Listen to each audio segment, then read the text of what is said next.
Seat 23B smelled like recycled air and the stale perfume of whoever had flown this route before me. I pressed my forehead against the oval window, watching Chicago's skyline shrink beneath us as Flight 2847 climbed into afternoon clouds. 3 days of pediatric conferences had left my mind oversaturated with data about infant development milestones and my body craving sleep that wouldn't come on this cramped flight back to Boston. The crying started 20 minutes after takeoff. At first, it was just background noise, the kind every frequent flyer learns to tune out. But this wasn't the typical fussy baby sound. This was distress, raw and escalating, the kind that made my professional instincts kick in before my exhausted brain could tell them to rest. I straightened in my seat, craning my neck to see past the curtain separating economy from first class. "Ma'am, please remain seated. We're still experiencing turbulence." The flight attendant's voice was polite but firm as she passed my row. I sank back, fingers drumming against the armrest. The crying continued, climbing in pitch and desperation. 30 minutes became 40. Passengers around me shifted uncomfortably, some pressing earbuds deeper, others shooting annoyed glances toward the front of the aircraft. But I couldn't stop listening, couldn't stop analyzing the pattern. The cry had a specific quality, rhythmic and intense, with the kind of full-body tension that spoke of genuine pain rather than simple discomfort. Colic. Severe, by the sound of it. When the seatbelt sign finally chimed off, I unbuckled before fully deciding to get involved. My legs carried me up the aisle while my rational mind listed all the reasons this was none of my business. I'd just spent 72 hours discussing complex cases with colleagues from across the country. I was off duty. This wasn't my patient, my problem, my responsibility. The flight attendant near the galley looked ready to intercept me, but I held up my conference badge still clipped to my canvas bag. "I'm a pediatrician. That baby sounds like it might need medical assessment." Her professional smile cracked slightly, relief bleeding through. "The passenger has refused assistance multiple times, but you're welcome to try." She pulled back the curtain, and I got my first clear view. First class held maybe a dozen seats, most occupied by business travelers studiously ignoring the chaos unfolding in row 2. The man holding the screaming infant looked like he'd been through a war. His white dress shirt was wrinkled beyond salvation, sleeves rolled up to reveal forearms corded with tension. Dark hair fell across his forehead, and even from several feet away, I could see the exhaustion carved into his face. But it was his eyes that stopped me. Dark brown, almost black, and filled with a desperation so raw it made my chest tighten. "Sir?" I approached slowly, keeping my voice gentle. "I'm Dr. Foster. I couldn't help but hear your baby crying. Would you mind if I took a look?" His gaze snapped to mine, and the intensity in it nearly made me step back. For a long moment, he just stared, as if trying to determine whether I was real or a hallucination brought on by sleep deprivation. The baby, maybe 8 or 9 months old, wailed against his shoulder, little fists clenched, face red with effort. "You're a doctor?" His voice was low, roughened by hours of stress, with an accent I couldn't quite place. Italian, maybe, or something close to it. Pediatrician, actually, specialized in infant development. I gestured to the conference badge. Just spent 3 days talking about exactly this kind of thing. Something shifted in his expression. A crack in whatever wall he'd built around himself. "Please." The single word carried the weight of absolute defeat, of a man who'd tried everything and failed. I slid into the empty seat beside him, already assessing the baby with practiced eyes. Boy, approximately 9 months, well-nourished but clearly in distress. The cry pattern, the way he pulled his legs up to his belly, the flush spreading down his neck, all pointed to one thing. "May I?" I held out my hands, and after a heartbeat of hesitation, he transferred the baby to me. The child's body was rigid with tension, back arching, abdomen distended and hard beneath my gentle palpation. "What's his name?" "Noah." "Hi, Noah."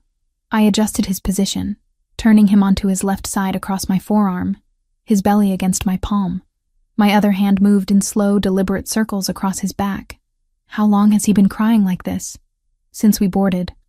Almost an hour now." The man's voice cracked slightly. "The flight attendants tried everything. Bottle, pacifier, walking. Nothing works." Does he have episodes like this often? I continued the gentle massage, feeling the tightness in Noah's small body begin to shift. Every few days, sometimes worse. He scrubbed a hand across his face, and I noticed the expensive watch on his wrist, the kind that cost more than my monthly rent.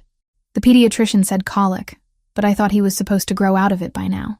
Colic typically peaks around 6 weeks and resolves by 4 months, I said, adjusting Noah's position slightly and applying gentle pressure to his lower abdomen.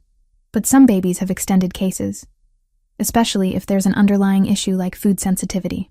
The baby's crying had already begun to quiet, shifting from desperate wails to hiccuping whimpers. I continued the massage, adding a subtle rocking motion, and felt the moment his rigid muscles finally released. A small, unmistakable sound of gas passing, and Noah's cry cut off abruptly, replaced by a surprised silence. "What did you do?" The man leaned forward, wonder replacing exhaustion in his expression. Infant massage technique combined with proper positioning helps release trapped gas that's causing the pain. I shifted Noah to an upright position against my shoulder, supporting his head, and patted his back gently until a satisfying burp emerged. "There we go, buddy. That's better, isn't it?" Noah made a soft cooing sound, his tiny fist grabbing at my shirt. The tension had completely drained from his body, leaving him relaxed and drowsy against me. I looked up to find his father staring at me with an expression I couldn't quite read, something between gratitude and something else. Something more intense. "I don't understand. How did you fix him in 2 minutes when nothing else worked?" "I didn't fix him. This is temporary relief, not a cure." I reluctantly handed Noah back, noting how the man's entire demeanor shifted the moment he held his son again, becoming both more protective and more vulnerable simultaneously. "If he's having episodes this frequently at 9 months, you need to investigate further. Food allergies are common culprits. What formula are you using?" He told me, and I nodded, filing the information away. "That's cow's milk based. Noah might have a sensitivity to the protein. You should talk to his pediatrician about switching to a hypoallergenic formula and eliminating dairy from his diet if you're supplementing with any solid foods. I'll call tomorrow." He looked down at Noah, who was already drifting toward sleep, tiny fingers curled against his father's chest. "Thank you. I don't know how to thank you properly. You just did." I started to stand, but his hand caught my wrist gently. "Please, let me compensate you for your time." He reached for his wallet with his free hand, but I pulled away. "I don't accept payment for helping a baby in distress. That's not who I am." I softened the refusal with a slight smile. "Just promise you'll follow up with his doctor. If the formula change doesn't help within a week, push for an allergy panel and possibly a gastroenterologist referral." "I will." He studied me with those intense dark eyes, and I felt oddly exposed, as if he could see straight through to something I hadn't meant to reveal. "You're very good at this." "It's what I do." I gestured to the now peaceful Noah. "Get some rest while he's sleeping. And try the massage technique I showed you next time he has an episode. Clockwise circles on the belly, gentle but firm pressure, left side lying position to help the gas move through." The plane jolted slightly, hitting a pocket of turbulence, and I grabbed the seat back to steady myself. I should get back to my seat before we hit more rough air. "What's your name?" The question was direct, almost urgent. "Your full name, Dr. Foster." "Rachel. Rachel Foster." I glanced at the conference badge still hanging from my bag, realizing he could probably read it anyway. "I work at Boston General, Pediatric Department." Something flickered in his expression. Satisfaction, maybe, as if I'd just given him something valuable. "Vincent Castrovani." "Thank you, Rachel Foster. You saved me today.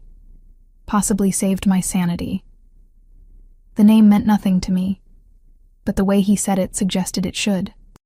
I offered a small wave to Noah, who was now fully asleep, and made my way back through the curtain to economy. My seat felt even more cramped than before, but I couldn't quite shake the feeling of Vincent's eyes following me. The weight of his gratitude mixed with something else I couldn't name. The landing was smooth. We touched down at Logan just after 7, and I was through the terminal and into a ride share before the first-class passengers even finished gathering their belongings. My tiny apartment in Dorchester waited, along with 12 hours of blessed sleep before my next shift. I didn't look back, Didn't think I'd ever see Vincent Castrovani or his son Noah again. Just another random encounter. One of those brief connections that happen between strangers and dissolve the moment they part ways. I had no way of knowing that 3 days later, he would walk into my hospital with deliberate purpose. That he'd already learned everything about me, from my work history to my home address. That the moment I'd touched his son, I'd stepped into a world far more dangerous than anything I could have imagined from my window seat in row 23B. Tuesday afternoon's shift at Boston General was the usual controlled chaos. I just finished explaining hydrocephalus treatment options to anxious parents when my pager buzzed with a new patient intake in exam room 4. The chart notation was sparse. Castrovani, Noah, 9 months. Follow-up for colic and feeding concerns. Requested Dr. Foster specifically. My steps faltered in the hallway. Castrovani. The name from the airplane. The exhausted father with the screaming baby who'd looked at me like I'd performed a miracle with nothing but my hands and some basic pediatric knowledge. But how would he even know I worked here? I'd mentioned Boston General during our conversation, but finding one specific doctor in a city this size should have taken more than casual effort. I pushed open the exam room door, and there he was. Vincent Castrovani looked different than he had on the plane. The wrinkled desperation had been replaced by composed control. His charcoal suit fit perfectly, clearly custom-made, and his dark hair was styled with deliberate precision. But those eyes, deep brown, almost black, held the same intensity I remembered. They tracked my entrance with laser focus, and something about the attention made my skin prickle with awareness. Noah sat on his lap, looking significantly better than during our flight. The baby's cheeks had color now, his eyes bright and curious as he gnawed on a rubber giraffe toy. Dr. Foster. Vincent stood, and the movement was fluid, controlled. Thank you for seeing us. Mr. Castrovani. I kept my tone professional, moving to wash my hands at the small sink. I have to admit, I'm surprised to see you here. How did you find me? You mentioned where you worked.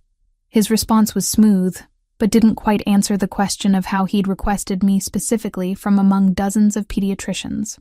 Noah improved after the flight, but the episodes came back 2 days later. You were right about needing further investigation. I dried my hands and approached, letting Noah grab my finger with his tiny fist. His grip was strong, healthy. Tell me about the episodes since we last spoke. Frequency, duration, what seems to trigger them. Vincent described the pattern with remarkable detail for a father, noting times, Noah's reactions to different foods, sleep disturbances. As he spoke, I became aware of movement in the hallway outside. Through the small window in the door, I caught glimpses of men in dark suits positioned with unusual deliberation. Not medical staff, not other patients' families, security, private security. Mr. Castrovani, who are those men in the hallway? His expression didn't change. Precautionary measures. I have business interests that require certain protections. The phrasing was careful, revealing nothing while confirming everything. This man operated in a world where bodyguards were normal, where threats were constant enough to require armed personnel in a hospital pediatric ward. I should have been more cautious, should have excused myself and requested one of my colleagues take this case. Instead, I found myself more intrigued than frightened. I see. I turned my attention to Noah, conducting a thorough examination. Abdomen still tender in the lower quadrants, but the rigid tension from the flight was absent. Has he had any rashes? Diarrhea? Blood in his stool? No blood. Some diarrhea, greenish color. Small rash on his back that comes and goes. I nodded, pieces clicking together. I suspect he has a cow's milk protein allergy in addition to the colic. It's relatively common, but often missed because the symptoms overlap. The formula you mentioned on the plane contains dairy proteins that his system can't process properly. Vincent leaned forward slightly, and I caught the scent of his cologne, something expensive with notes of cedar and spice. How do we fix it? Switch to a hypoallergenic formula, the kind where the proteins are broken down into smaller components his body won't react to. Within a week, you should see significant improvement. I pulled out my prescription pad, writing down specific brands and dosages. But the transition needs to be monitored carefully. Babies can be sensitive to formula changes. Then monitor it. His voice dropped lower, taking on a quality that suggested he was accustomed to getting exactly what he wanted. "I'd like to hire you as Noah's private pediatrician. Full-time basis. Whatever your current salary is, I'll triple it." I set down my pen slowly. "Mr. Castrovani, I appreciate the offer, but I don't do private practice. My work here at the hospital serves families who can't afford specialized care. That matters to me." "Name your price." "It's not about money." "Everything is about money, Dr. Foster." He shifted Noah to his other arm, and the baby reached for him with complete trust. The gesture softened something in Vincent's face, a crack in the armor. "My son needs someone who understands his condition. Someone who can help him without making him suffer through trial and error with doctors who spend 10 minutes per appointment. You helped him in 2 minutes on an airplane. Imagine what you could do with proper time and resources." The argument was compelling, but something about the situation felt dangerous in ways I couldn't articulate. "I'll make you a counteroffer. Let me come to your home, do a complete assessment of Noah's environment, diet, routine. One comprehensive consultation where I can give you a detailed care plan. After that, you work with your regular pediatrician to implement it." Vincent considered this, his gaze never leaving my face. The scrutiny should have been uncomfortable, but instead felt strangely intimate, like he was cataloging every detail for later reference. "Fine, but the consultation happens at my residence where Noah is comfortable and where I can ensure privacy." Privacy. Another careful word choice that suggested this man's life involved things that needed to be hidden from public view. Against every ounce of common sense, I agreed. "When?" "Tonight. I don't finish my shift until 7. I'll send a car at 7:15. He pulled a business card from his jacket pocket, the cardstock thick and expensive. "Only a name and phone number. No company, no title. Call this number when you're ready. The driver will bring you to my property." Property. Not home, not house. Property. I took the card, feeling the weight of the decision settling over me like a physical thing. "Just the consultation, Mr. Castrovani?" "Nothing more." "Of course, Dr. Foster." Something that might have been amusement flickered in his eyes. "Nothing more." The black Mercedes that picked me up at 7:20 was immaculate, the driver silent and professional. We drove north from the city for 40 minutes, winding through increasingly affluent neighborhoods until we turned onto a private road flanked by iron gates that opened automatically. The estate beyond was stunning, a modern architectural masterpiece of glass and stone set on what had to be at least 10 acres of manicured grounds. "Jesus," I muttered, pressing my face closer to the window. This wasn't wealth. This was dynasty-level money. The car stopped under a covered portico, where Vincent waited, Noah in his arms. He'd changed from the suit into dark slacks and a white shirt with rolled sleeves, looking simultaneously more relaxed and somehow more dangerous. 3 men in suits flanked the entrance, their positions strategic, their attention constantly scanning. "Dr. Foster." He descended the steps as my door opened. "Welcome." The interior was even more impressive than the exterior. Soaring ceilings, original artwork that probably cost more than my medical school debt, furniture that whispered Italian craftsmanship. But what struck me most was how lived in it felt despite the obvious wealth. Baby toys scattered near a designer sofa, a bottle warmer on a marble console table. The juxtaposition of domestic life within this fortress. Vincent led me to a nursery that belonged in a magazine spread. State-of-the-art baby monitor system, hypoallergenic everything, temperature control that probably cost more than my car. I spent 90 minutes conducting the most thorough pediatric assessment of my career, while Vincent watched from a nearby chair, answering every question with precision, occasionally adding observations that showed how carefully he monitored his son's every detail. "You're right about the allergy," I concluded, making notes on my tablet. "We need to transition him to this specific formula over the next 5 days, gradually mixing it with his current one to avoid digestive shock. I'd also recommend eliminating all dairy from any solid foods, starting a probiotic supplement, and keeping a detailed food diary." 5 days. Vincent stood, moving to stand beside me. Up close, I could see he was taller than I'd registered before, at least 6'2", with the kind of build that suggested regular physical training. "You should stay. Monitor the transition yourself.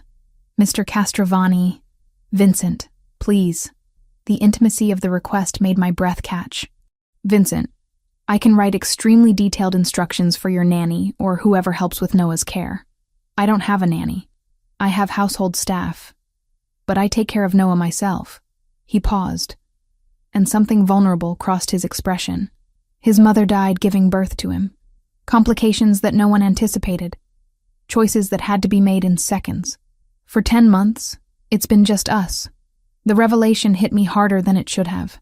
This powerful, intimidating man was a widower raising his infant son alone, fumbling through parenthood while running whatever empire required armed guards and fortress-like estates. I'm sorry for your loss, I said quietly. But that doesn't change the fact that I have a job, responsibilities. 3 weeks. I'll pay you $75,000. That's more than enough to eliminate your student loans completely. He said it casually, as if that amount of money was insignificant. You work exclusively with Noah, monitoring every aspect of his transition, making sure he's truly healthy. After that, we part ways, and you go back to saving the world one patient at a time. $75,000. Freedom from the debt that had been crushing me since medical school. The monthly payments that forced me to pick up extra shifts and live in a barely furnished apartment in one of Boston's cheaper neighborhoods. It was tempting, dangerously so. 2 weeks, I countered. And I keep my hospital shifts, at least part-time. I have patients there who depend on me. 2 weeks, but you stay here on the property. Noah needs someone available at night when the colic is worst. Bringing you back and forth through the city daily is impractical and frankly unnecessarily risky. Risky how? His jaw tightened slightly. I have rivals in my business ventures. People who would exploit any perceived weakness. The men you saw at the hospital, the security here, it's all necessary. Having you travel repeatedly between locations creates exposure points that are better avoided. The explanation made tactical sense, but something about it felt incomplete, like he was telling me just enough truth to be convincing while omitting crucial context. Still, the offer was compelling, and Noah deserved the best possible care during this transition. Fine. 2 weeks. Full-time residence here. But I want it in writing, including the payment terms. I met his eyes directly, refusing to be intimidated. And if at any point I feel uncomfortable or unsafe, I leave immediately with no penalties. Vincent extended his hand. Agreed. His palm was warm against mine, the grip firm but not crushing. The handshake lasted a second too long, his thumb brushing against my wrist in a way that sent an unexpected spark of electricity up my arm. I pulled back quickly, suddenly very aware that I'd just agreed to move into a stranger's home. A stranger whose world included armed security and careful euphemisms about rivals and risks. I'll need to go home and pack some things, I said, trying to regain professional distance, and arrange coverage for my shifts. The car will take you now and bring you back tonight. I'll have the contract ready for you to review when you return. Vincent shifted Noah to his shoulder, and the baby made a contented sound, tiny fingers curling into his father's collar. Thank you, Dr. Foster. You're giving my son a chance at real health. That's worth more than money. As the Mercedes carried me back toward my apartment, I stared at Vincent's business card, running my thumb over the embossed lettering. I'd made my choice, signed onto something I didn't fully understand, all because a baby had cried on an airplane, and I couldn't walk away from helping him. I had no idea I'd just stepped into a world where help and danger were two sides of the same coin, or that the man who'd hired me was already planning how to keep me long after our 2 weeks ended. My guest suite was larger than my entire apartment in Dorchester. Floor-to-ceiling windows overlooked manicured gardens that probably required a full-time staff to maintain. The bathroom had heated floors, a rainfall shower, and toiletries that cost more per bottle than I typically spent on groceries in a week. Everything screamed wealth so profound it had stopped trying to impress anyone. I unpacked my single suitcase, feeling oddly out of place among such luxury. 2 weeks. $75,000. Then back to my real life. The first morning, I woke at 6 to find Vincent already in Noah's nursery, changing a diaper with the focused concentration of someone who'd taught himself through YouTube videos and desperation. He looked up when I entered, surprise flickering across his face. You're up early. Pediatricians don't sleep in. Babies certainly don't. I moved to the changing table, observing his technique. You're doing it wrong. The tabs need to be tighter or he'll leak through in an hour. Vincent stepped back without argument, watching as I demonstrated the proper method. Noah gurgled happily, tiny legs kicking. I've been doing it wrong for 10 months? Probably, but he's still alive and healthy, so you're doing fine overall. I finished fastening the fresh diaper and picked Noah up, pressing my nose to his belly until he giggled. Ready to start your new formula, little man? The transition went smoother than anticipated. I'd created a detailed schedule, mixing ratios that decreased the old formula by 20% each day, while increasing the hypoallergenic replacement. By day 3, Noah's digestive system had noticeably improved. The desperate crying episodes stopped completely. He slept longer stretches, woke up happier, gained weight at a healthy rate.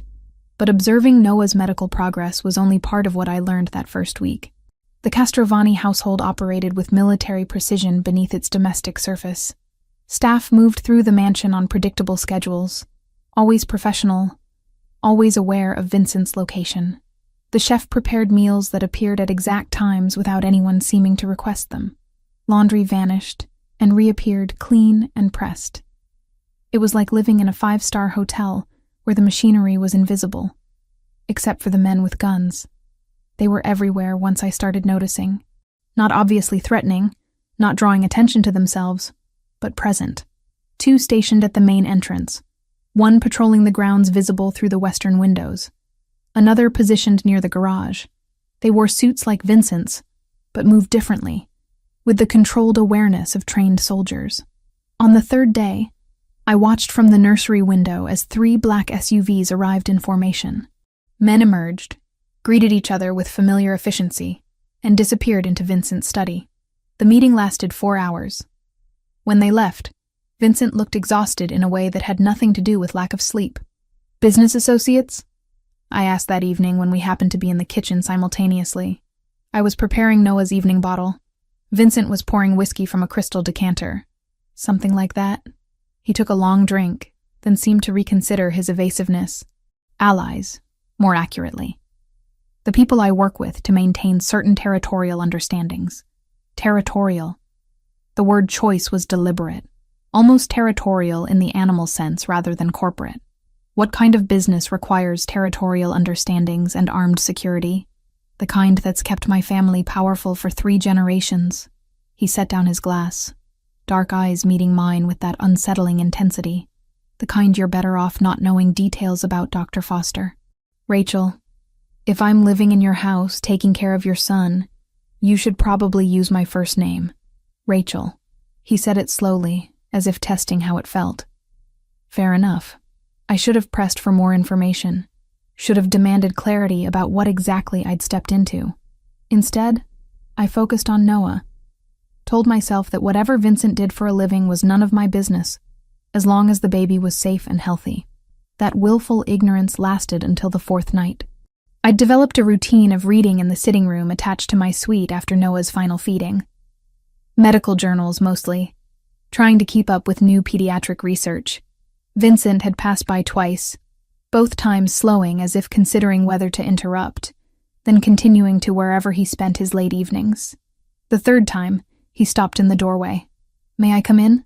It's your house, but it's your space while you're here. I don't want to intrude."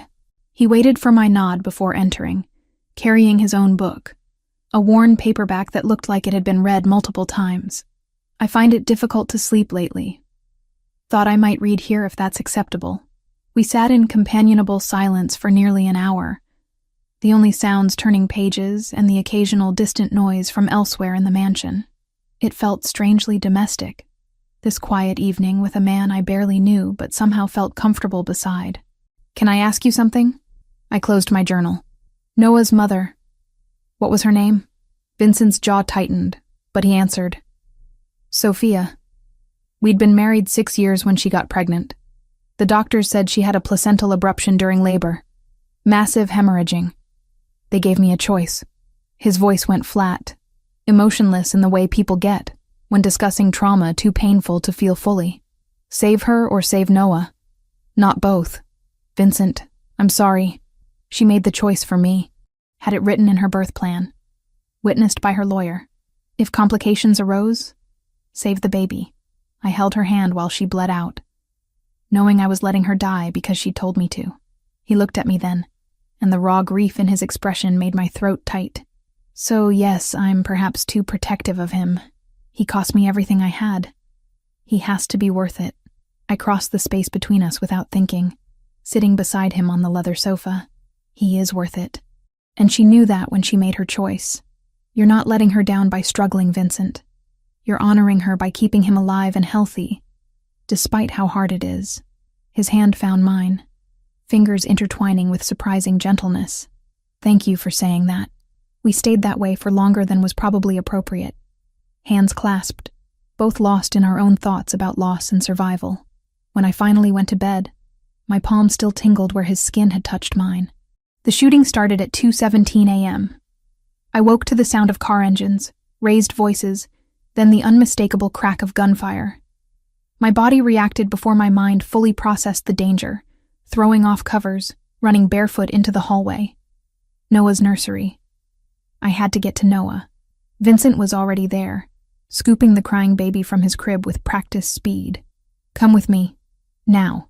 What's happening? No time. Move.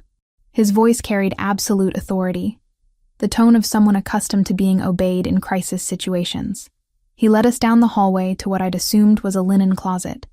Instead, when he pressed his palm to a hidden scanner, the back wall slid open to reveal a reinforced room roughly 12 feet square. Emergency supplies lined metal shelves, communication equipment blinked on a small desk, and the walls were thick enough to muffle the ongoing sounds of violence outside. A panic room. Of course this house had a panic room. Vincent handed me Noah, who was screaming in terror, then moved to the communication equipment. He spoke rapid Italian into a headset, his calm at odds with the chaos evident in whatever responses he was receiving. I sank onto the padded bench running along one wall, holding Noah close, making soothing sounds I didn't feel. The shooting lasted maybe 5 minutes, though it felt like hours. Then silence, more frightening than the noise had been. What if Vincent's security had lost? What if whoever attacked was now searching the house? Vincent finished his communication and sat beside us, taking Noah from my arms. The baby immediately calmed slightly, recognizing his father's scent and touch. It's over. They didn't breach the perimeter. My voice shook, despite efforts to control it. Who attacked us? A rival organization. We've been in conflict over territorial control of certain business operations along the East Coast.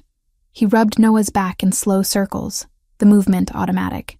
They've been testing our defenses for weeks, looking for weaknesses. This was more aggressive than previous attempts. Testing your defenses. I repeated the words, trying to process them. Vincent, what exactly do you do? He looked at me for a long moment, clearly weighing how much truth to offer. My family controls significant interests in this region. Import-export operations, real estate holdings, entertainment venues, security services. Some of our business dealings exist in gray areas legally. The people we compete against don't believe in competition. They believe in elimination.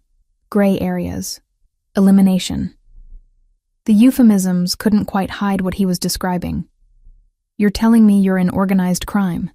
I'm telling you, I inherited a legacy 3 generations old that provides for hundreds of families, that operates according to codes and rules that predate modern law enforcement, and that, yes, sometimes requires violence to maintain. His voice remained steady, factual. The men who attacked tonight? Albanian Mafia expanding into territory they have no claim to. If I show weakness, if I fail to defend what's mine, they'll take everything. My businesses, my properties, my life. Noah had fallen back asleep against Vincent's shoulder, exhausted by fear. I watched them together, this powerful, dangerous man and his innocent son, and felt something shift in my understanding. You should have told me before I agreed to stay here. Would you have stayed if I had? Honestly, I didn't know. Why did you really want me here, Vincent? Noah's doing fine now. You could hire any pediatrician to monitor his transition. Because keeping you in hospitals or traveling through the city makes you vulnerable. He met my eyes directly. Because my enemies have already started investigating anyone I show interest in, anyone who might matter to me. Because bringing you here, where I have complete control of security, was the only way I could be certain you'd be safe while Noah needed you. The admission hung between us, loaded with implications. I matter to you. You helped my son when no one else could. You showed up in my life exactly when I needed you most. Whether that's fate or coincidence, I don't intend to waste it. He shifted Noah to his other shoulder. You can leave tomorrow if you want. I'll pay you what I promised regardless. But Rachel, if you stay, you need to understand what that means. You'll be under my protection, yes, but also under my enemy's scrutiny. They'll see you as connected to me, potentially as leverage against me. I should have left. Every rational thought screamed that staying in this house, near this man, in this dangerous world was insane. But I looked at Noah, sleeping peacefully now, and remembered Vincent's raw grief talking about Sophia, remembered his gentleness teaching himself to be a father despite having no preparation, remembered the way his hand had felt holding mine earlier that evening. I'll stay. The decision surprised me as much as it seemed to surprise him. 2 weeks. As agreed. But I want the truth from now on, Vincent. No more euphemisms or careful evasions. If I'm at risk, I deserve to know exactly what I'm facing. Relief flooded his expression, quickly masked but visible for a heartbeat. Agreed. And Rachel? Thank you. For protecting Noah tonight. For not running when the shooting started. Where else would I go? He needed me. I stood, suddenly exhausted. Are we safe to leave the panic room now? Luca will come get us when the property is secure and the perimeter reset. He leaned back against the reinforced wall. Noah still asleep against him. Might be a while. So we waited. This unlikely trio in a hidden fortress within a fortress, while outside Vincent's men cleaned up whatever aftermath violent men left behind. And somewhere in that strange, suspended time, I stopped thinking of this arrangement as temporary employment and started recognizing it for what it really was. The beginning of something that would change everything about my carefully constructed, safely predictable life. Noah's transformation was remarkable. By day 10, he was sleeping through the night, gaining weight steadily, and developing at the pace a 9-month-old should. The desperate crying had become a distant memory, replaced by babbling attempts at communication and genuine smiles that lit up his entire face. Medically speaking, my job was complete, so why was I still here? The question nagged at me as I watched Vincent feed Noah breakfast on the 11th morning. He'd mastered the technique now, anticipating when the baby would turn his head or spit out bites he didn't like. The easy competence of his movements spoke to how far he'd come from that desperate father on the airplane. His weight gain is excellent, I said, reviewing the charts I'd been keeping. Formula transition is complete. Digestive system has stabilized. Developmentally, he's right where he should be. Vincent looked up from wiping pureed sweet potato off Noah's chin. But nothing. He's healthy, Vincent. You don't need a live-in pediatrician anymore. Something flickered in his expression, there and gone too quickly to identify. The 2 weeks aren't up yet. You agreed to stay the full duration. I agreed to monitor his transition. The transition is done. Then stay for me. The words came out quiet, almost vulnerable. These past 10 days have been the first time since Sophia died that this house has felt like a home instead of a mausoleum. Noah laughs now. You taught me how to make him laugh. I don't want that to end. The admission caught me off guard.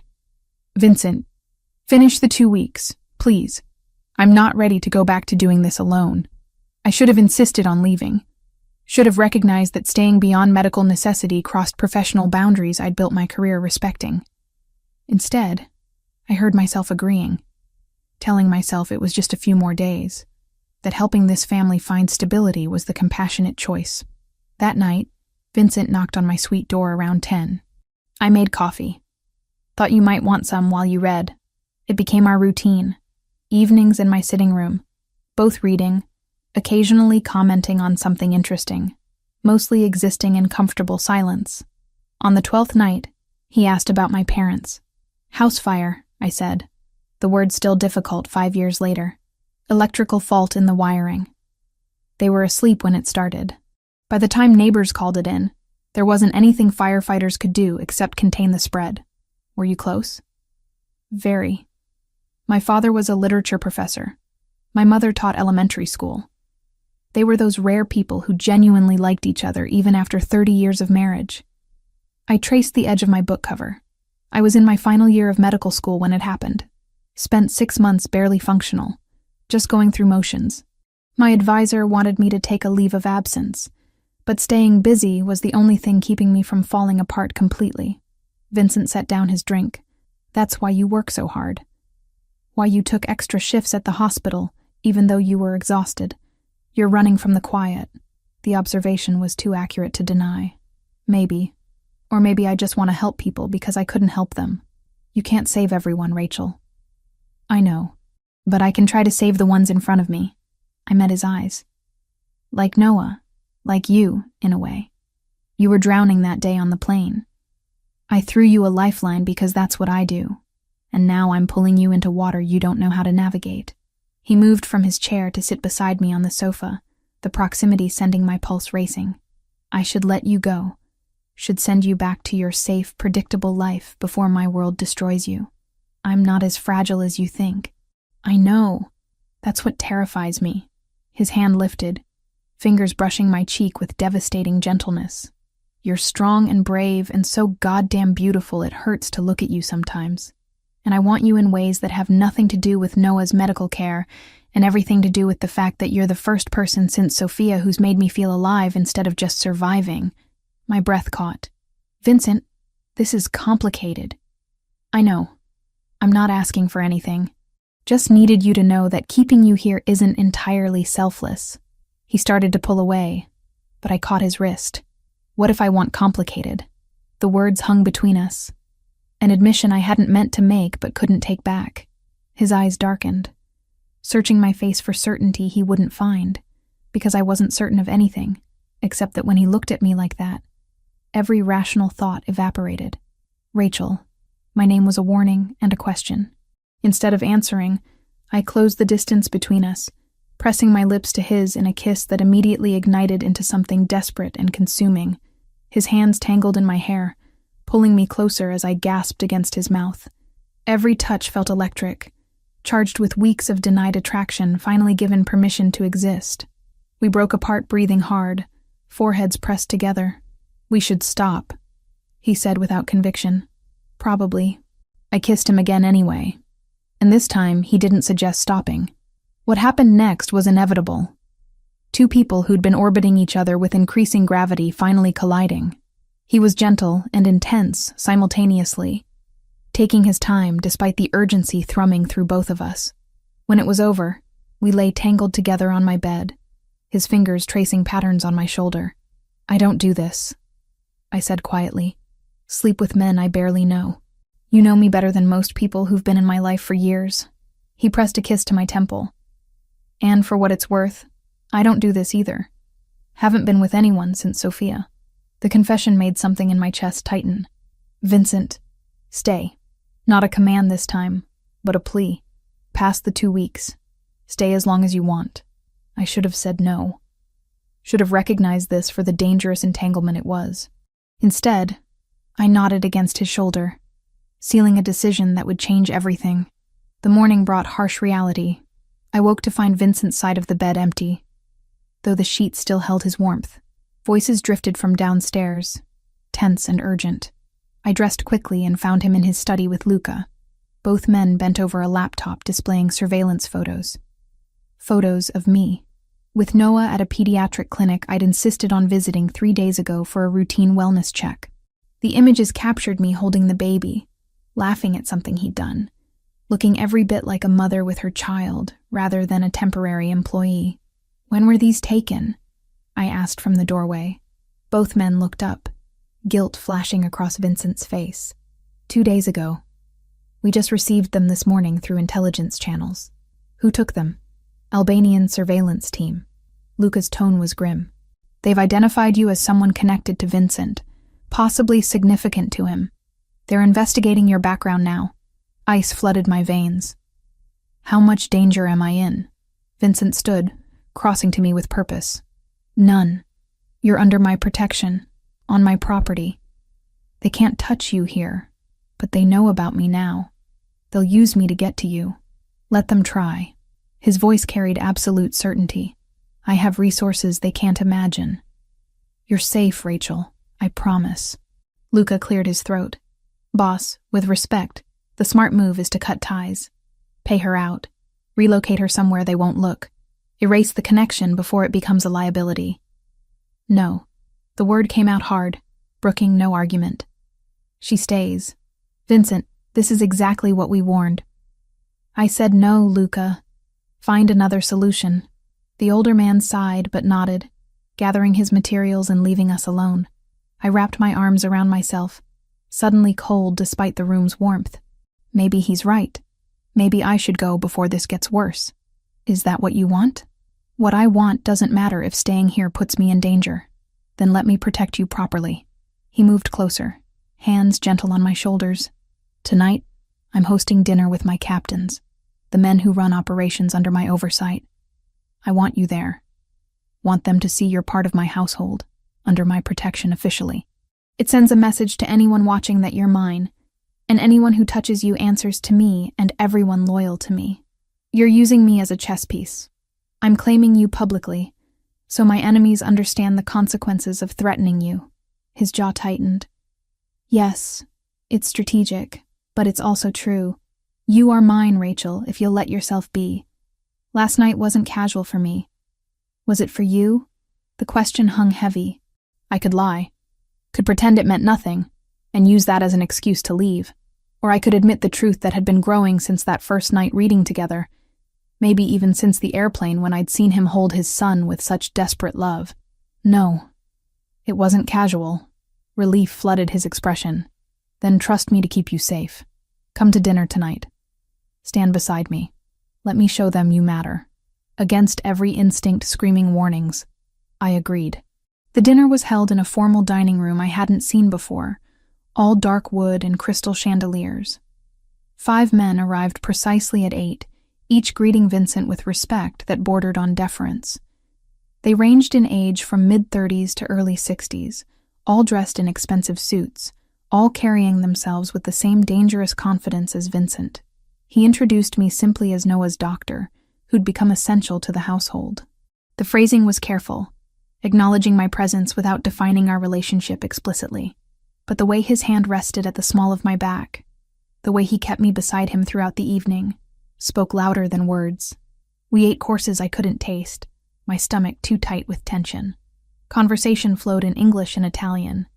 Discussions of business territories and shipment schedules and political considerations. I understood enough to recognize I was witnessing the machinery of organized crime operating openly, unbothered by my presence because Vincent had vouched for my discretion. When the meal finally ended and the men departed with respectful nods, I rounded on Vincent in the empty dining room. You paraded me in front of them like property, like I'm some acquisition you're showing off. I presented you as someone under my protection. There's a difference. Is there? Because from where I stood, it felt like you were marking territory. His eyes flashed. You want honesty? Fine. Yes, I was marking territory. Letting every person in my organization know that you're off limits, that harming you means declaring war on me personally. That's how this world works, Rachel. I don't get to protect people I care about with restraining orders and police reports. I do it with power and fear, and making absolutely certain no one misunderstands the consequences of crossing me. And you didn't think to ask how I felt about being turned into a symbol? Would you rather I kept you hidden while my enemies circle closer? Let them think you're unprotected, unimportant, easy prey? He moved closer, frustration radiating off him. I'm trying to keep you alive. By making me a target. You became a target the moment you helped Noah on that plane. The admission burst out of him. The moment you showed me kindness, showed interest in my son, you painted a mark on yourself that I can't erase.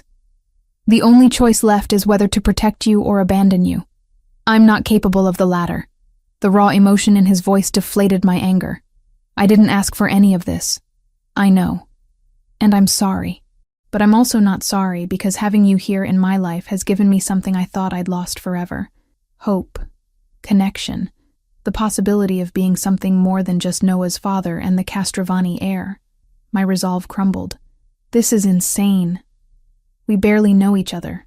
I know you take your coffee with too much cream and read medical journals like novels.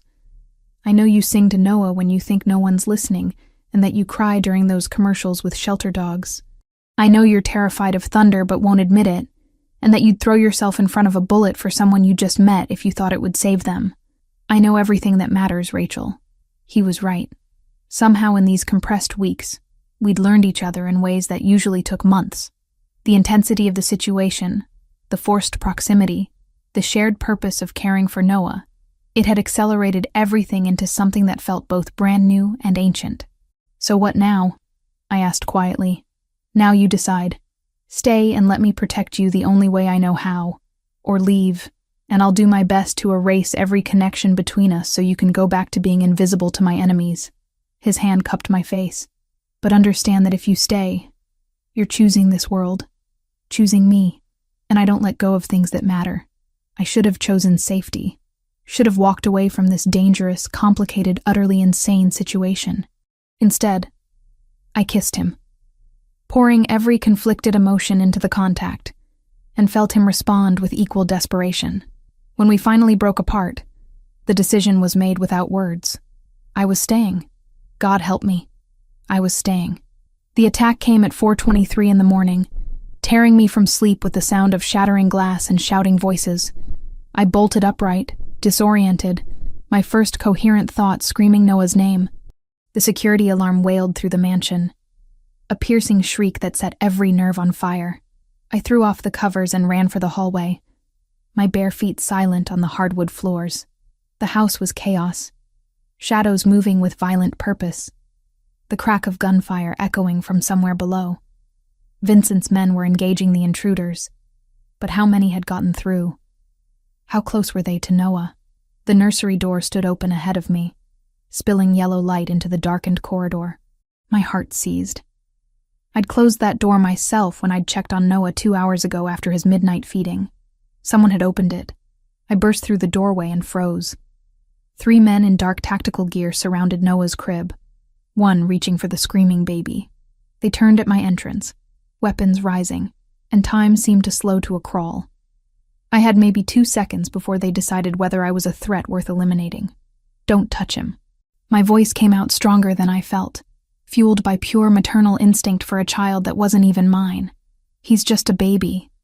He has nothing to do with whatever war you're fighting. The tallest one, clearly the leader, studied me with cold calculation. You're the doctor, the one Castrovani brought into his house.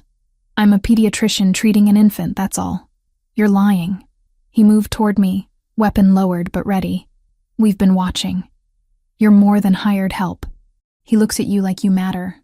Behind him, Noah's cries had reached a fever pitch, his little face red with terror and confusion. Every instinct screamed at me to grab him, shield him, but these men had guns, and I had nothing except the slim hope that I could buy time for Vincent's security to reach this floor. Fine, I matter to him, so take me instead. The words tumbled out before I could second-guess them. I'm worth more as a hostage than a 9-month-old baby who can't be controlled, can't be threatened, can't give you anything except screaming and diapers. Think strategically. Which bargaining chip has more value? The leader's eyes narrowed, considering. Gunfire erupted closer now, just down the hallway. His team was running out of time. Grab her, he ordered in accented English. Leave the kid. Rough hands seized my arms, zip ties cutting into my wrists as they bound them behind my back. I caught one last glimpse of Noah in his crib, terrified but unharmed, before they dragged me toward the window they'd entered through. A rope dangled from the frame, their extraction route. Below, engines roared to life. Vincent! I screamed his name with everything I had, hoping he could hear me somewhere in this massive house, hoping he'd know what happened. Vincent! Noah's safe. A hand clamped over my mouth, cutting off the words. They hauled me through the window, and my bare feet scraped against the exterior wall as we rappelled down too fast. Controlled chaos that ended with me being thrown into the back of a waiting van. The doors slammed shut, engine accelerating before I could even think about escape. Through the small rear window, I watched Vincent's mansion recede into the distance, lights blazing, security swarming like disturbed ants. I'd lived there barely 2 weeks. Now I might never see it again. The warehouse they brought me to smelled like rust and stale water, somewhere near the docks based on the distant sound of ship horns. They zip-tied my ankles to a metal chair in what had once been an office, the furniture pushed against walls to create an empty interrogation space. 5 men rotated guard duty, speaking to each other in rapid Albanian that I couldn't understand but could read the tone of. Confident. Victorious. They'd gotten exactly what they wanted. Hours crawled past. No food. Minimal water. Questions I refused to answer about Vincent's operations, his security protocols, his weaknesses. When I stayed silent, they didn't beat me, didn't torture me physically.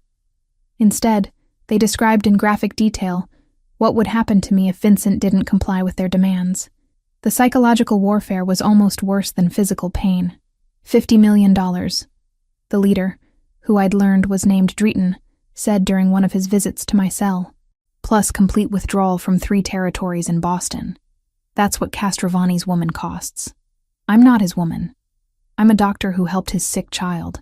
You live in his house, sleep in his bed, care for his son like he's yours. Drayton leaned closer, and I caught the sour smell of his breath. He'll pay. Men like Castrovani always pay when it's personal. I noticed his hand trembling as he gripped the chair back, the slight sheen of sweat on his forehead despite the warehouse's chill. Medical training kicked in automatically, cataloging symptoms. Tremor, excessive sweating, the fruity smell beneath the general staleness of his breath. Classic signs of uncontrolled diabetes, probably type 2 based on his age and build. How long since you've checked your blood sugar? The question came out before I could stop it. His eyes narrowed. What? You're diabetic. I can see it. The tremor in your hands, the sweating, the way you're breathing. When did you last eat? Take your medication. That's none of your concern. It is if you pass out from hypoglycemia, and your men think I did something to you. They'd kill me before asking questions. I shifted in the chair, wrists aching from the zip ties. Or you could let me help. I'm a doctor, remember? I can assess your condition, tell you what you need. Keep you functional while you wait for your ransom. Drayton studied me for a long moment, suspicion warring with the pragmatic recognition that I was right. If he collapsed, his operation lost its leader at a critical moment. Why would you help me?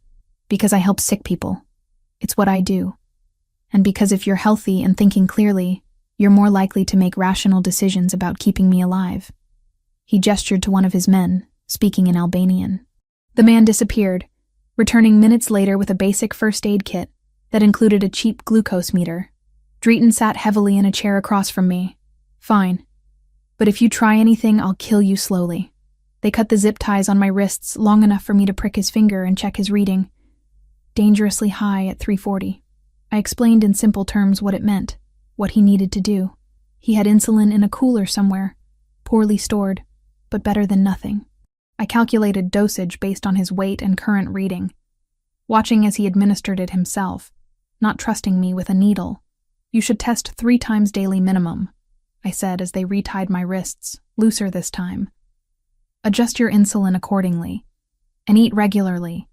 Stress spikes blood sugar, and you're clearly under stress. Because of your boyfriend starting a war over you. But there was something almost respectful in his tone now. You're strange, Dr. Foster. Helping your captor. You're a patient who needs medical care. The circumstances don't change that. Over the next 30 hours, they gave me slightly better conditions. Real meals instead of stale bread. A bathroom break every 6 hours. Permission to move around the office within limits. I used the freedom to observe everything. Guard rotations, weapons storage, the layout of the warehouse. Drayton checked his blood sugar religiously now, even consulting me about readings and adjustments.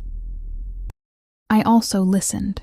Their Albanian conversations were still incomprehensible, but I caught repeated words that sounded like names, numbers that might be times or coordinates.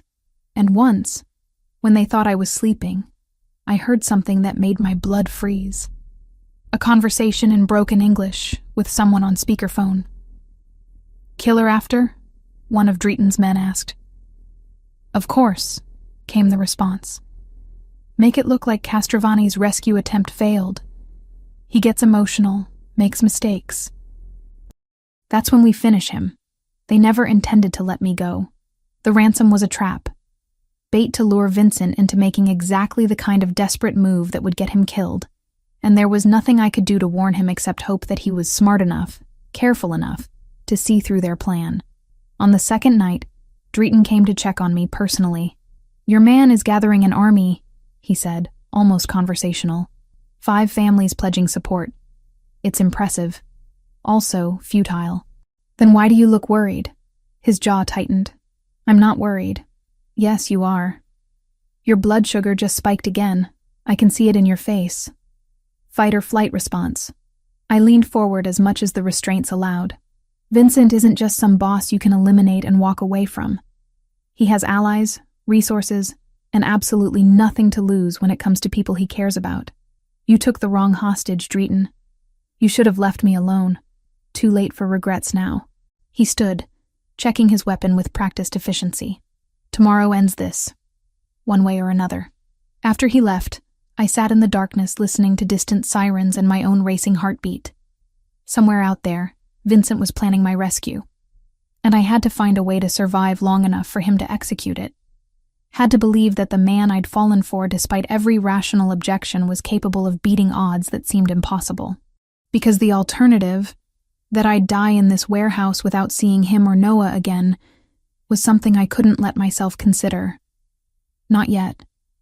Not while I still had breath and hope and the stubborn determination that had gotten me through medical school, through my parents' death, through every impossible challenge life had thrown at me. I just had to hold on a little longer. The explosion of sound pulled me from fitful half-sleep. Not gunfire this time, but something bigger, more organized. Shouting in multiple languages, vehicles screeching, and then the unmistakable percussion of flashbangs detonating in rapid succession. The warehouse erupted into chaos. My guards scattered, weapons drawn, yelling commands I couldn't understand. Through the office's grimy window, I saw muzzle flashes lighting up the darkness like deadly fireflies. This wasn't another Albanian patrol. This was an assault, coordinated and overwhelming. Vincent had come for me. "Get down!" I dropped to the floor as bullets punched through the thin walls, showering me with splinters and dust. The zip ties on my ankles had been left relatively loose after days of compliance. I worked them frantically, ignoring the burn as plastic cut into skin, focusing only on getting free. Outside the office, the firefight intensified. I recognized the tactical precision even through the chaos, the way Vincent's forces moved with purpose rather than panic. They were clearing the warehouse systematically, room by room, closing in on the center where Drayton had kept me isolated. A body hit the floor outside my door. Then another. The handle turned, and I pressed myself against the wall, grabbing the only weapon available, a rusted metal pipe from the corner that had once been part of the building's plumbing. The door crashed open. A man stumbled in, young, maybe 20, clutching his side where blood seeped through his tactical vest. Albanian, based on the patches. He saw me and raised his weapon with shaking hands. "Don't." I kept my voice steady despite my racing heart. "You're bleeding badly. That vest didn't stop the bullet, just slowed it. You need medical attention or you'll be dead in 20 minutes. His eyes widened, pain and fear mixing with confusion. "You're the doctor." "I am. And I can help you if you put down the gun." For a suspended moment, we stared at each other across the small space, both of us trapped by circumstances beyond our control. Then his legs gave out, the weapon clattering from his grip as he collapsed. I moved without thinking, grabbing supplies from the first aid kit Drayton had left behind, pressing gauze against the wound to slow the bleeding. "Pressure here." I guided his hand to hold the gauze. "Keep it tight. When your people find you, tell them you need a hospital immediately." "Why help me?" Blood flecked his lips. "After what we did? Because I'm a doctor before I'm anything else." The door exploded inward, and suddenly Vincent was there, weapon raised, eyes wild with something between fury and terror. He scanned the room in a heartbeat, taking in me kneeling beside the wounded Albanian, blood on my hands but clearly unharmed. Our eyes met, and the weapon lowered. Rachel. My name came out choked, raw with emotion I'd never heard from him before. I'm okay. I'm okay. I stood on trembling legs, and he crossed the space in 2 strides, pulling me against him with enough force to steal my breath. His hands moved over me frantically, checking for injuries, confirming I was real and whole. We need to move. Luca appeared in the doorway, tactical vest covered in dust, weapon still smoking. Buildings clear, but reinforcements could arrive any moment. Vincent nodded but didn't release me, keeping one arm locked around my waist as we navigated through the warehouse. Bodies littered the floor, both Albanian and some of Vincent's men. The cost of my rescue painted in blood and spent shells. Guilt churned in my stomach, but there wasn't time to process it. The extraction was military precise. Vincent's forces had brought 4 SUVs, positioned for rapid departure. He pushed me into the back of the lead vehicle, sliding in beside me, never breaking physical contact. As we pulled away from the warehouse, I watched smoke rising from the building. Emergency lights approaching in the distance. Drayton? I asked quietly. Dead, along with most of his command structure. Vincent's voice was flat, emotionless in that way that meant he was holding back something enormous. The Albanians will regroup, but they've lost their leadership and credibility. It'll take them months to recover, if they ever do. Back at the mansion, dawn was breaking over the manicured grounds. Staff moved efficiently, treating wounded men, securing the perimeter, restoring order to the controlled chaos. Vincent led me straight upstairs, bypassing everyone who tried to speak to him. Noah was asleep in his crib, watched over by 2 armed guards Vincent had left behind. The baby looked peaceful, oblivious to the violence executed in my name. I sank into the chair beside the crib, suddenly unable to stand, adrenaline crash hitting me like a physical blow. He's been asking for you.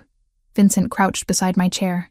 Well, in his way, kept pointing at your room, saying Rara, which I think means Rachel. Tears I'd been holding for 40 hours finally broke free. Vincent pulled me from the chair into his lap, holding me while I shook with silent sobs, stroking my hair with surprising gentleness. You're safe now. I've got you. That man I was helping when you found me. Is he alive? Probably. We left the non-critical wounded for the authorities to find. He tilted my chin up, forcing me to meet his eyes. Why were you treating him? Because he was bleeding and I could help. Because that's what I do, Vincent. Even when it doesn't make tactical sense. I wiped at my face. They were going to kill me regardless of the ransom. I heard them planning it. His jaw clenched, muscles jumping beneath the skin. I know. We intercepted their communications. That's why the rescue couldn't wait. Why I called in every favor, mobilized 5 families worth of resources. You think I'd let them take you from me? 5 families.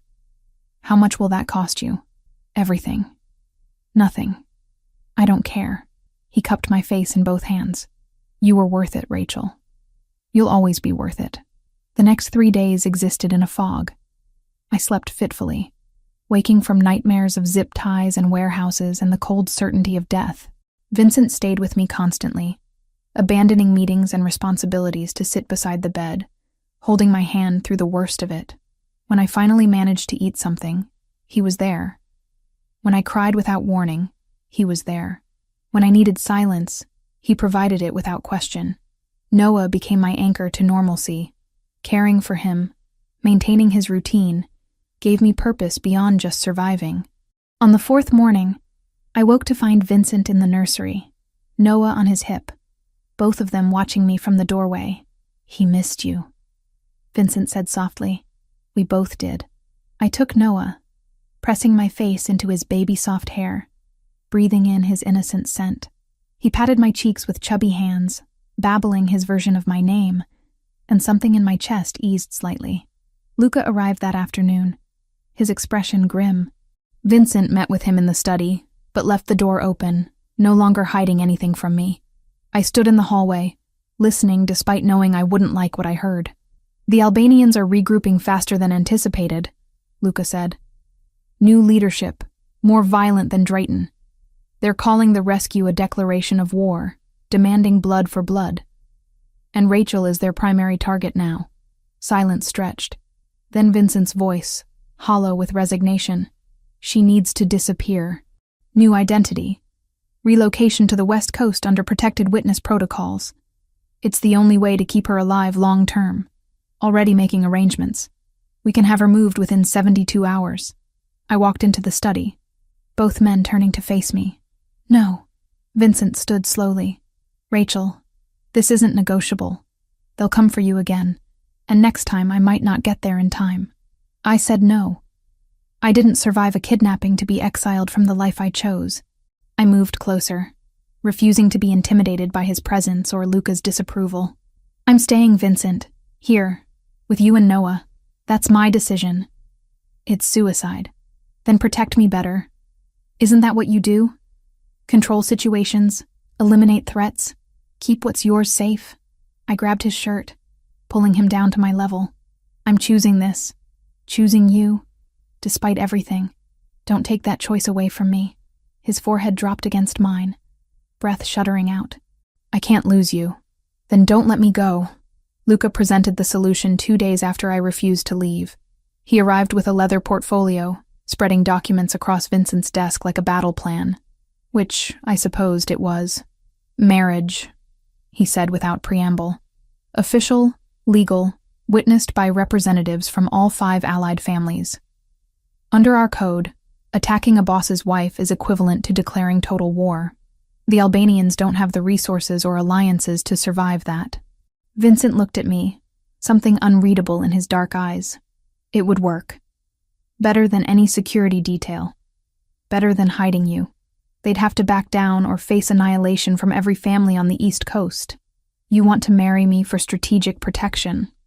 My voice came out flat, processing the proposal without the emotion it deserved. I want to marry you because I can't imagine my life without you in it anymore. He moved closer, ignoring Luca's presence entirely. The strategy is convenient. The reason is that I'm in love with you, Rachel. Have been since you calmed Noah on that plane. Maybe before I even knew your name. The declaration should have felt romantic. Instead, it felt weighted with necessity. A confession forced by circumstances rather than choice. And if there was another way to protect me, would you still want this? Yes. No hesitation. No doubt. But there isn't another way, and I'm selfish enough to use that fact to keep you. I looked at Luca, who was studiously examining the documents as if not hearing every word. How quickly can this happen? 72 hours if we expedite. City Hall ceremony, minimal witnesses, maximum legal standing. He glanced up. It won't be romantic, Dr. Foster, but it will be binding. Fine. The word came out before I could overthink it. Let's do it. Vincent's relief was palpable, though he masked it quickly. You're sure? No, but I'm choosing this anyway. I touched his face, feeling the slight stubble he hadn't bothered shaving. I'm choosing you, Vincent. Even though it's insane and strategic and wrapped in violence. I'm choosing this life. He kissed me then, deep and claiming, and I let myself believe that maybe strategy and love could coexist in the same decision. The ceremony happened on a gray Wednesday morning at City Hall. I wore a simple cream-colored dress that one of Vincent's staff had procured. Elegant but forgettable.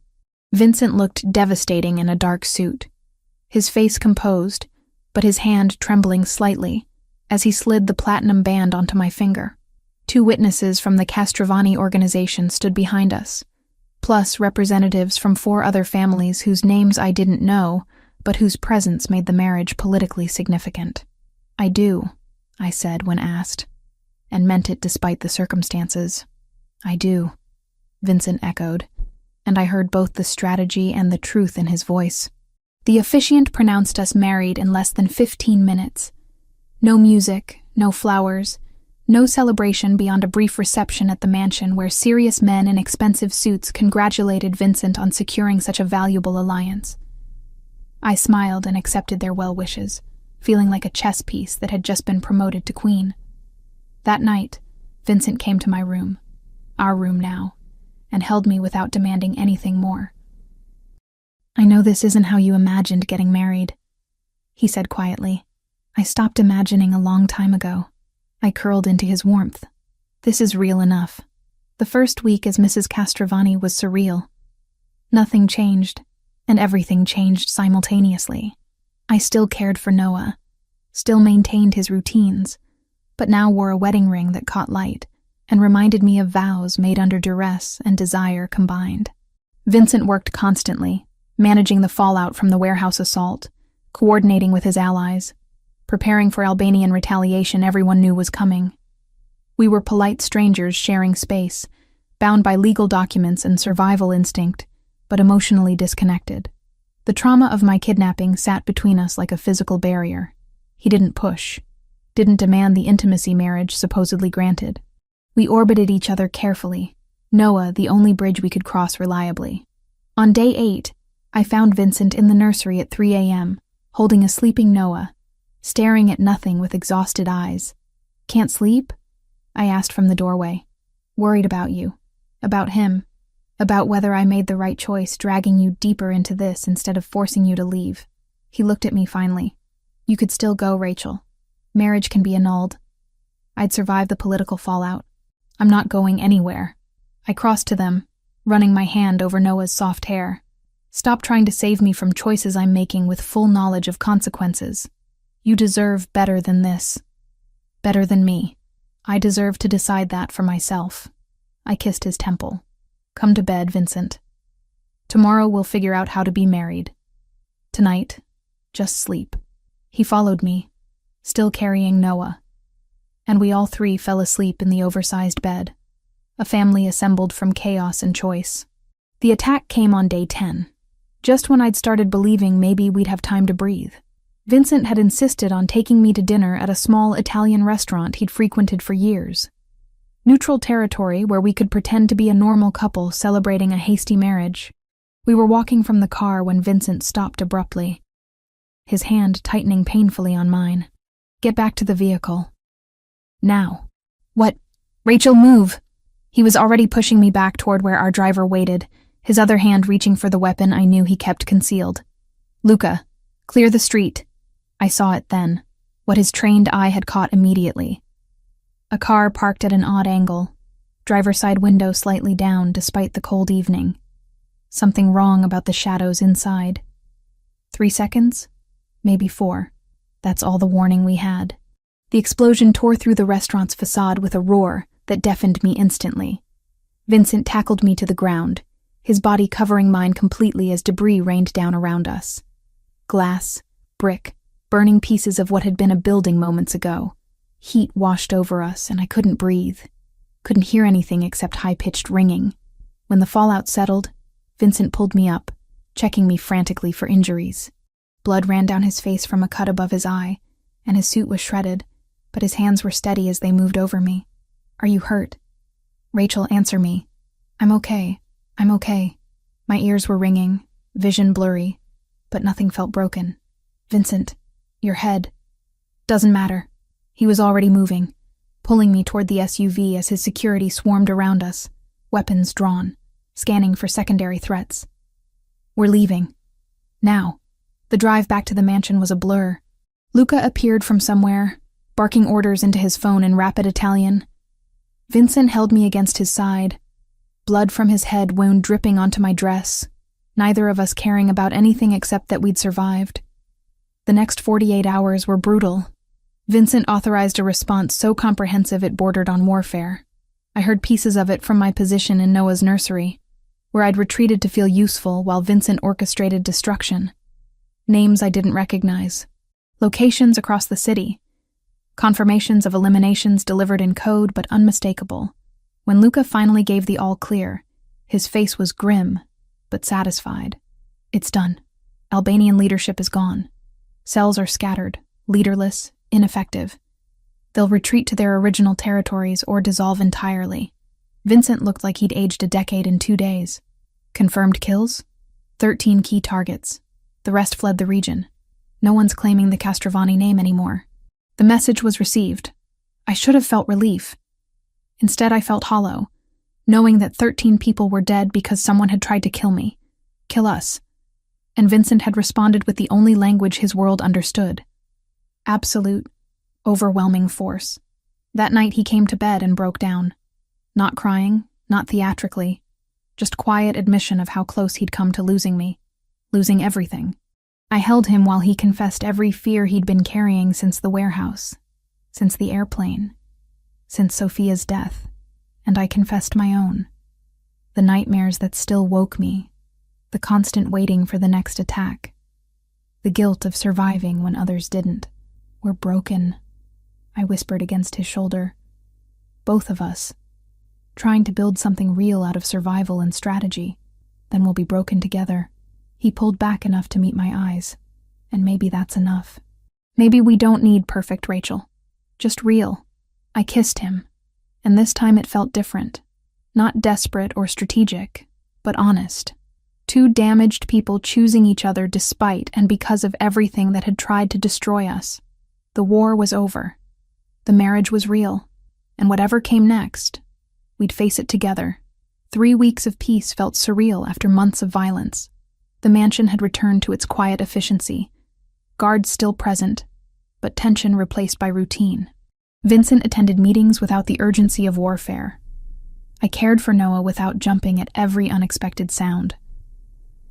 We were healing, slowly, like broken bones knitting back together with time and careful attention. But we were also avoiding the conversation we needed to have. It came to a head on a Sunday morning. Noah was napping, the house unusually quiet, and I found Vincent in his study staring at paperwork he wasn't actually reading. I knocked on the open door frame. "We need to talk." He looked up, resignation in his dark eyes. "I know."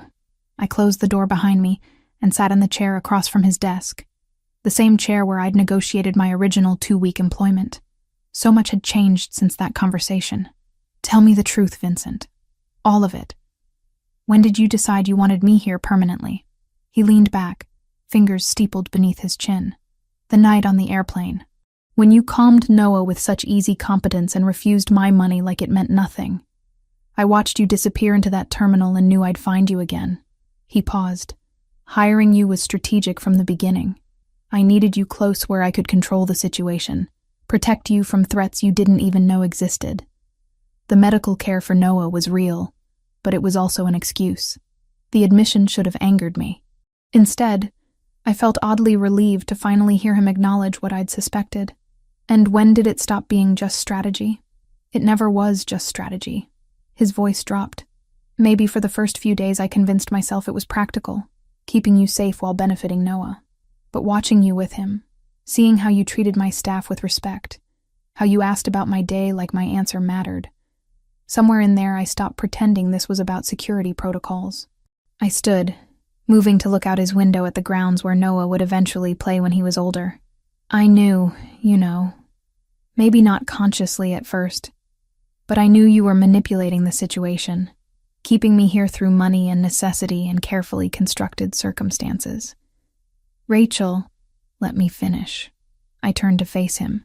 I knew, and I stayed anyway. Not because I was naive or trapped, but because I wanted to. Because a baby cried on an airplane, and his father looked at me with such desperate hope that something in me recognized something in you.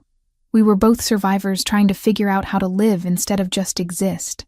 He crossed to me, stopping close enough that I could see the faint scar from the restaurant explosion healing above his eyebrow. "I don't deserve you." "Probably not, but I'm here anyway." I touched his face gently. "We can't build a real marriage on strategy and survival, Vincent. We need something more honest than that. Then let's be honest." He caught my hand, pressing it against his chest where I could feel his heart beating steady and strong. "I love you, Rachel. Not because you're useful, or because marrying you was politically advantageous, but because you make me remember what it feels like to want a future instead of just protecting the present. You challenge me, frustrate me, force me to be better than I am. And I want to spend whatever time I have left becoming the man you deserve." Tears pricked my eyes. "I love you too, even though you're impossible and dangerous and you run a criminal empire. I love you because you're trying to be a good father despite having no example to follow. Because you read poetry when you think no one's watching, and you cry during sad movies, but pretend you don't. Because you saw me at my most ordinary and somehow decided I was worth turning your entire world upside down for." He kissed me then, deep and claiming, and it felt different than every kiss before. This wasn't desperation or strategy. This was promise. Commitment, chosen freely with full knowledge of what it meant. When we finally broke apart, Vincent held my gaze. I want to do this right. Build something real with you. That means including you in decisions about Noah, about our future, about everything that matters. And it means boundaries, I countered. I don't want to know details about your business, Vincent. I've accepted what you are, what you do, but I can't be complicit in it. I need to maintain who I am separate from your world. Fair enough. You keep your identity, your work, your boundaries. I'll protect you while respecting them. He paused. Speaking of your work, Luca's arranged security protocols for you to return to Boston General part-time. Discreet, but effective, if you want to go back. The offer meant more than he probably realized. Yes, I need that. Need to remember I'm a doctor first. Everything else second. I know. That's who you are. I wouldn't want to change it. We spent the afternoon together with Noah, the three of us in the nursery where this had all really begun. Vincent asked my opinion about schools, about when to introduce solid foods beyond the hypoallergenic formula, about 100 small decisions that added up to building a life. And I realized this was what marriage actually meant. Not grand gestures or strategic alliances, but daily choices to include each other, respect each other, build something together despite and because of our differences. That evening, Luca came by with updated security schedules for my hospital shifts. 2 men, rotating, always within visual range but never obvious. They'll pose as other hospital staff, blend in completely. You won't even notice them after a while. Thank you, I said, meaning it. This was the compromise that let me keep both worlds. The protection that let me maintain my identity while acknowledging the realities of who I'd married. The weeks that followed established new rhythms. I worked at Boston General 3 days a week, treating patients who had no idea their pediatrician went home to a mansion with armed guards. Vincent attended to his business, whatever that entailed, but came home for dinner every night. We read together in the evenings, talked about everything from politics to literature to Noah's developmental milestones. Slowly, carefully, we built the foundation of something real. Noah's first birthday arrived on a crisp October afternoon. We kept the celebration small, just Vincent, me, Noah, and a few key members of Vincent's inner circle who'd become something like family. The cake was chocolate, Noah's favorite based on the few tastes we'd given him. He demolished it with enthusiastic glee, getting frosting everywhere while we laughed and took pictures like any normal family would. Later, after Noah was in bed and our guests had departed, Vincent found me in the garden. The same garden where I'd first truly understood the danger I was stepping into. Where armed men had intercepted an attack. Where everything had started tilting from employment into something more. "What are you thinking about?" he asked, wrapping his arms around me from behind. "That flight from Chicago. How terrified you looked. How desperate. How I had no idea that helping a crying baby would lead to all of this." I leaned back against his warmth. It wasn't a fairy tale, Vincent. No magical transformation or perfect romance. Just 2 broken people deciding to be broken together. Regrets? I turned in his arms, meeting those dark eyes that had first captured my attention with their intensity. Not a single one.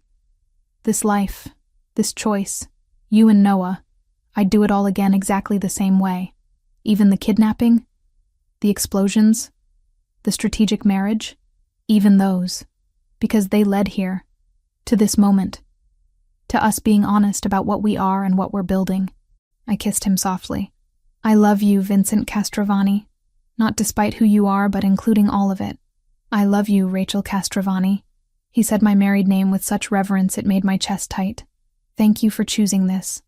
For choosing me." We stood there in the garden as evening fell. 2 people who'd found each other through chaos and decided to build something lasting from the wreckage. Tomorrow would bring new challenges, new choices, new moments where we'd have to actively choose each other over easier paths. But tonight, we had this. Honest love, hard-won trust, and the absolute certainty that whatever came next, we'd face it together.